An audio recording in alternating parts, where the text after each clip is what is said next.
Today we especially remember those who served in Gallipoli and all who gave their lives in the Great War 100 years ago. We remember them and honour their sacrifice, giving thanks.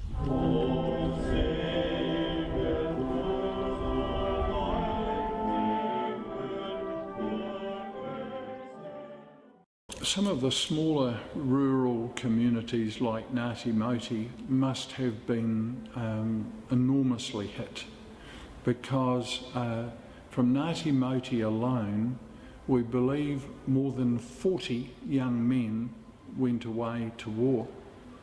And the same was probably true of Brightwater and Dovedale and Wakefield and Collingwood and Takaka. All of these small, very rural communities sent enormous numbers away. Private Bartlett Cyril Montague, Trooper Edward Benjamin Burrow. Ngatimoti made an enormous contribution to the war.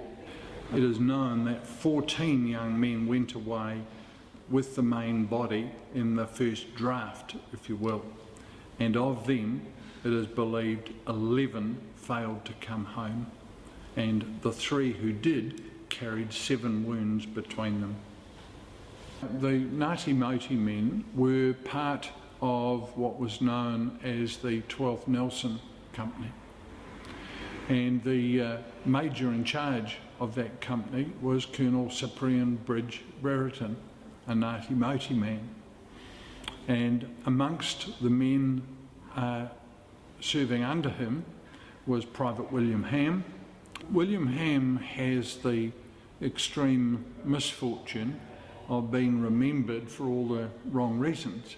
He was the first New Zealander and de facto the first Nelson man and de facto the first Ngatimoti man killed in action on the 5th of February 1915, which was the first real action that the Nelson Company saw.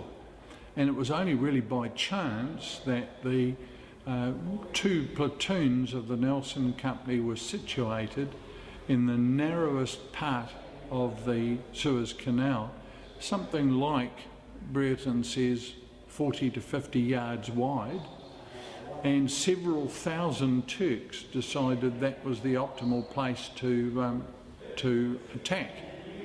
And there were no machine guns or anything like that, and so Brereton's men, by force of rifle fire alone and by accuracy of rifle fire, managed to stave off a complete crossing of the canal.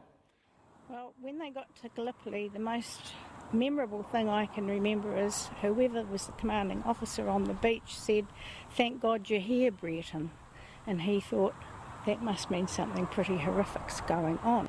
And when they finally were sent, they were sent to relieve an Australian contingent, but it was just a cliff coming out of the sea with ravines, and there was no proper tracks or trails. There were wounded coming towards you, there was all sorts of stuff going on all around you, and it was just awful.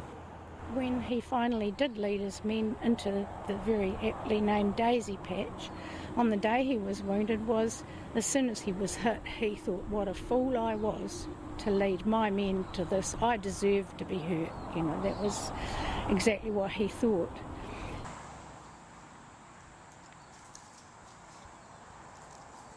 His memory after that was a bit vague of how he got down to the beach, but I remember him saying that he vomited on himself and it felt cool in the heat. He was shot through the head, and it went in just above his left ear and out the top of his head. He went to England on the hospital ship when he did go, with a piece of paper tied round his neck that had said from the doctor that they'd put their hand in and pulled out everything they thought was loose. I was always wanting to tell Daisy's story. She was the bravest woman I ever met. I grew up listening to her tell me many and varied stories, but the most amazing was the story about how she went across the world to get married, as she had promised Sip that she would if anything happened to him. To do something like that was unheard of. Women don't travel on their own. The whole thing was completely different. She was very, very lucky in that she had a bit of money left to her by an auntie. She took that money once she found out my grandfather had been injured, and she took off. They proceeded through to Aden, which was being attacked for the second time in 2 weeks. And she sat out in the boat and thought it was great entertainment watching these little battleships. She didn't realise, at any moment she could have been blown to bits. And they proceeded through Suez Canal and managed to see a lot of places that SIP had sent photographs back to New Zealand about. They couldn't get out at Port Said. They were told to get out of the area as fast as they could. It was too dangerous. So she had hoped there to get news both of SIP and a brother. One of her brothers, Hector, had been missing, and they feared the worst for him. And they finally made it to Tilbury Dock in London, and then she spotted all these limping soldiers, and she was trying to work out which one was her SIP when he finally came on board, and they had a very happy reunion. And the best thing that he told her after being alive was that he knew where her brother was. He had been wounded in the foot and at Gallipoli and was in Netley Hospital, and he was fine.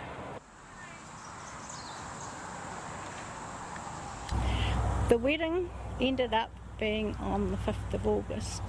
Daisy was terribly excited. She went off and bought a new costume and a new hat. And the ceremony was very quick. Daisy didn't know a soul in the church apart from her brother and SIP.